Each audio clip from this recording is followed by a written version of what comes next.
Hello YouTube. Figure I'd share a very difficult problem to diagnose and relatively easy to fix. 2013 Dodge Charger 5.7 having what come to be most likely the MDS cylinder deactivation solenoid, which are those four. It controls 8 valves, 4 cylinders. Failed. I did overheat, lost coolant, so I don't know if the heat damaged these bodies or if they were already on their last leg and one last thing to set them over the edge. So also real quick, while you're down here underneath the intake is your camshaft solenoid, which looks like that. So that's easy money to replace those when you have the intake off, and then all the new gaskets. And if you've got the money to buy new valve covers, this took me about 4 hours in total to chisel out the rubber. I know there's cast aluminum out there that would look pretty slick, but if you've got time, it's worth chiseling. If you wanted to change your valve covers, now's the time to do it. So I heard a very obnoxious rattle like it's trying to go into park. It's not tick, it's not a deadlifter, and it's only when economy lights on or the MDSs are active. There is about a 1 or 2 second time delay between the dashboard and the actual activation of the solenoids, so it's not instantaneous indication to activation. So this fella here was in cylinder 6, obviously the long rods, and this fella here was in cylinder 2 right here, which I do believe is where these portings go, is 2, 4, 1, I don't know, maybe not, but for sure it's this one right here, coming over here. It's this one right here. So looking at how this is 200,000 miles. So I got lucky with my previous owner. I bought it at 100. I've got 200, so I've added 100 to it. Ran the full synthetic 520 as recommended. I even let the car computer tell me when it's time to change it. So no idea how long that time or miles.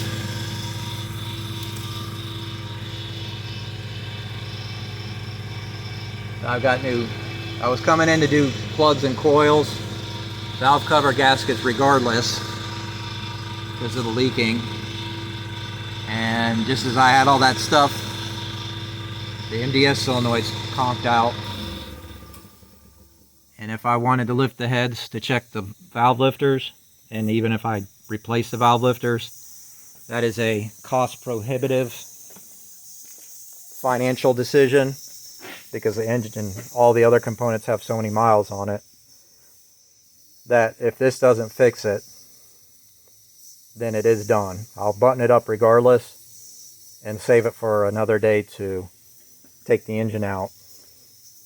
So coming over here, I thought maybe these were, try this side, thought maybe these were starting to get sloppy. So you can see the wear patterns are right where they need to be.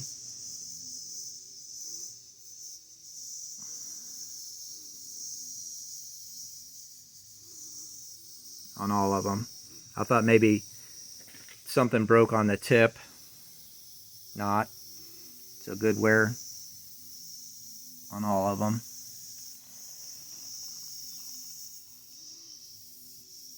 I know people have pulled the heads out in the car, so depending on your circumstances, I'm living away from home, my only car here. I don't have that luxury. So the other thing I was wondering about is these that can slide back and forth so easily. So I can see the wear patterns here and the ports and everything else. There's very slight amount of resistance. So there may be a little more tolerancing than when they were new. And I was kind of concerned about these lack of tarnish. But I'm thinking now that that's probably where the oil flow is greater and it doesn't have a chance to varnish on there. So my rocker arms, upon just a visual inspection, look like they're fine. The sockets, I don't think it's worth trying to get the camera in there on that one. They're all just fine. So those are going back on. I'm getting all new push rods. Got all new MDS. I'm not going to mess with deletes. Heard that introduces its own set of problems. And ended up going on eBay to get the OEM solenoids. It's harder to find them off anywhere else besides eBay. I opted for Felpro. It looks like it's got the same cross-section profile as the originals. And those actually came with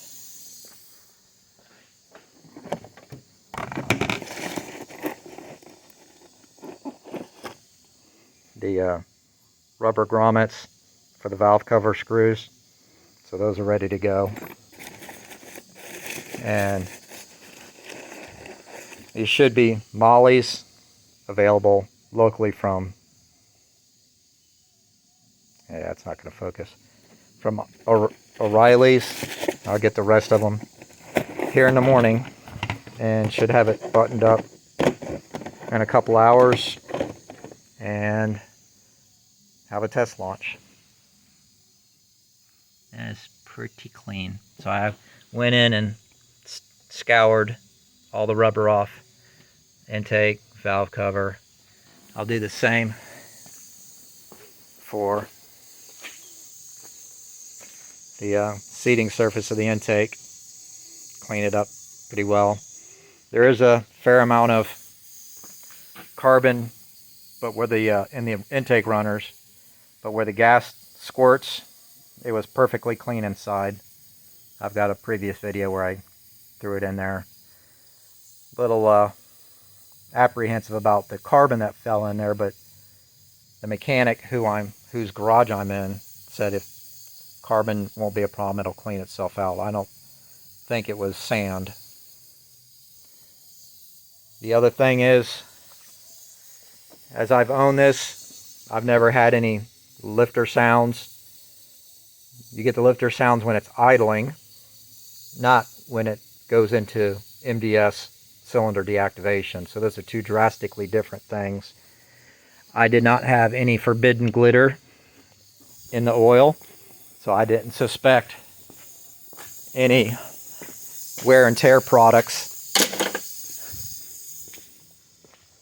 So it is yet to be known if the camshaft and the rollers for the lifters are toasted or not.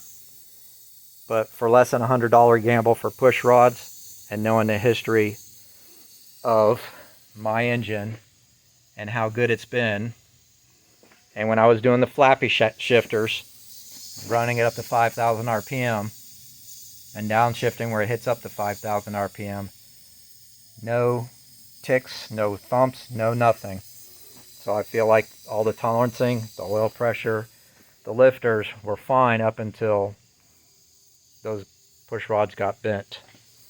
So here goes nothing. Hope that helps. See ya.